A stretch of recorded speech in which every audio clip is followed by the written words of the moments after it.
আমার নবীর চেয়ে ফ্যাশনেবল এই জমিন আর কেউ আছে? আপনি মনে করতেছেন না এক মনে বড় স্মার্ট। আপনার নবী চুল রাখার সময় 3 সিস্টেমে রাখছে। একটা হচ্ছে ছোটো করে রাখছে, গরম বেশি লাগলে উম্মত ছোটো করে রাখিও, এটা সুন্নত হবে, চুলের ফ্যাশনও হবে, আবার সওয়াবও হবে। আবার অনেকে বলবে ছোট লাগলে ভালো লাগে না, মাঝারি রাখবো। আপনার নবী মাঝারিও রাখছে। কেন রাখছে? আমার উম্মত যদি এই নিয়তে রাখে যে আমার নবী মাঝারি চুল রাখছে, আমিও রাখলাম, স্টাইলও হবে, সুন্নত হবে, ইবাদতে।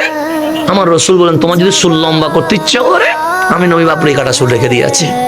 তুমি ফ্যাশন করো, লম্বা চুল রাখো, তবে নবীর মতো রাখো। ফ্যাশনও হবে, সুন্নত হবে, ইবাদতে। আমার নবী চেয়ে স্মার্ট আর কেউ আছে? আমরা খাবার সময় 5 আঙ্গুল দিয়ে পাট করে খেয়ে ফেলি। আমার নবী 5 আঙ্গুল না 3 আঙ্গুল ইউজ করেছে। কেন? 5 আঙ্গুলে খালি গ্রাম্য বাপ লাগে, স্মার্টনেস হয় না। 3 আঙ্গুলে খাও যেন মানুষ মনে করে তুমি স্মার্ট। আমার নবী চেয়ে স্মার্ট কে আছে? আমার নবী চাইলে বলতে পারতেন উম্মত শুধু জুব্বা পরিবা, বলে নাই। বলছেন যে দেশের যে সংস্কৃতি সেটাই পরবা, ঢিলে ঢালা পরিও। কেন? এমন ড্রেস পরি না যেন শরীর কি হয়ে যায়, প্রকাশ পেয়ে যায়। এখন আপনি শার্ট পরেন, স্মার্ট করে পরেন, ঢিলে ঢালা পরেন যেন শরীরটা কি না হয়, প্রকাশ না হয়।